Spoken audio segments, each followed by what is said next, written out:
Good morning, good morning. It is day 2 of the Chalke Valley History Festival.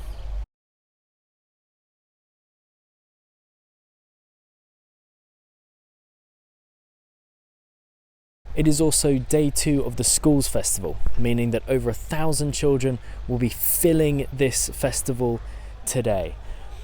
This time it's years 10 to 12, so it's the older lot as well. So hopefully they'll be a little less noisy, but they'll probably be no less raucous. So it's going to be a good day, and we've got plenty more talks and reenactments and living history to explore today. So let's get into it.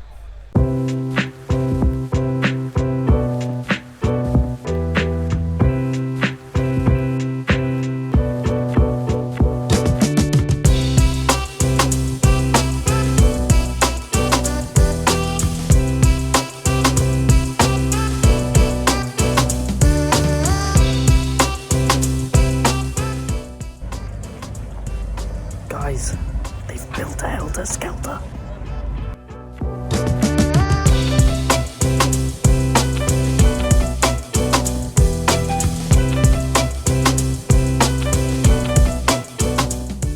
So I think the plan for today is going to be to speak to some living historians, to find some of the reenactors, the people who dress up, and ask them about their favourite objects, their favourite weapons, tools, whatever it may be, whatever takes their fancy.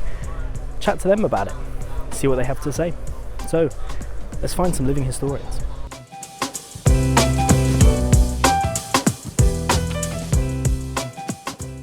Hello there, I'm Alan Reynolds. I'm an able seaman in the Royal Naval Beach Commando Reenactment Unit here at Chalke Valley today.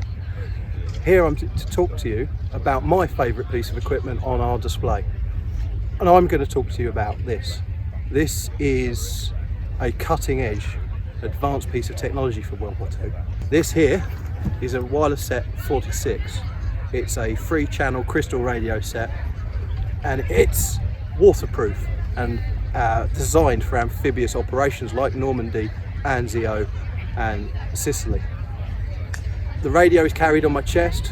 The backpack with a large and very heavy battery is carried on my rear. And this makes me very, very back heavy. So if I fall over, it's a bugger to get up with. The problem was the waterproofing was of a 1940s technology. So that meant it was good for about 1 minute at 1 meter. But if it survived the initial landing coming off a landing craft, and you could get this inshore, you could talk and communicate effectively between ship and shore, and assist in the landing of troops, tanks, trucks, and all the material to win the war for the Allied forces. Thank you very much for listening.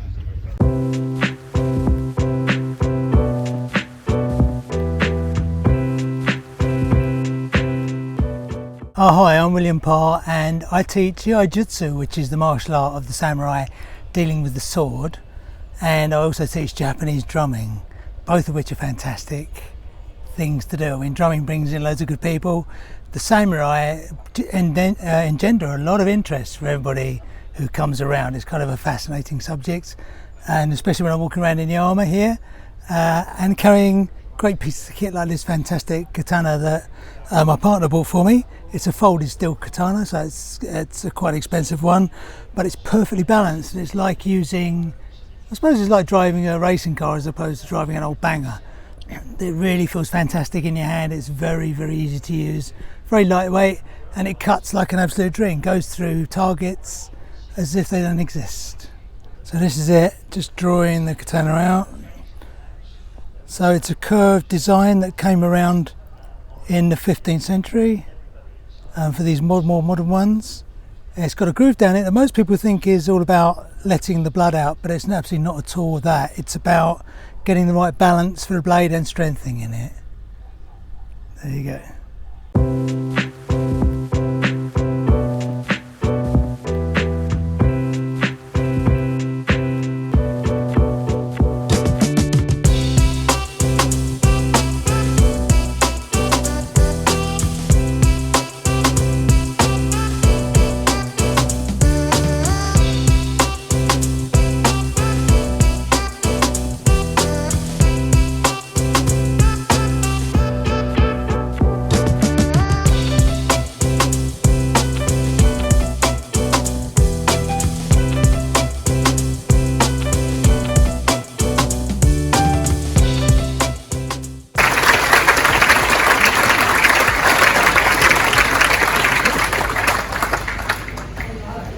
so nice to be back here again.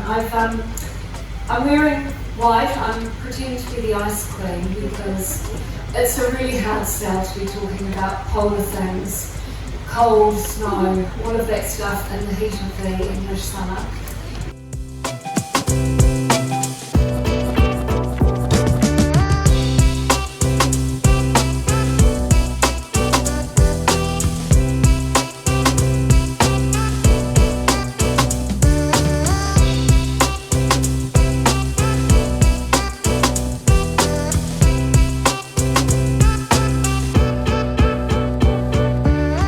Well, day 2 of Chalke Valley History Festival is beginning to come to a close. The bars are starting to open, people are starting to enter their last talks, and I'm sitting here with a portion of incredible garlic and rosemary fries just to chat to you about the day.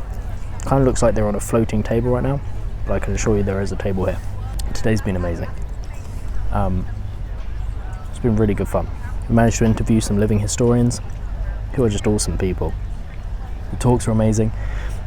Joanna Grahovic, who of course we all know from the podcast, she did 2 talks today, both of which were fantastic, all about Shackleton and the endurance and his expedition. Always fascinating to listen to. It's been a really good day. Tomorrow will be another good day, I can assure you of that. I think tomorrow what we're going to do is start looking at the food, and then we're going to start looking at the food. I'm not going to say too much about these garlic and rosemary fries because they might feature tomorrow as well, because they really are that good. So we'll see you tomorrow. So just make sure to like, subscribe, join the gang, hang out, and we'll see you tomorrow on these daily vlogs of the Chalke Valley History Festival.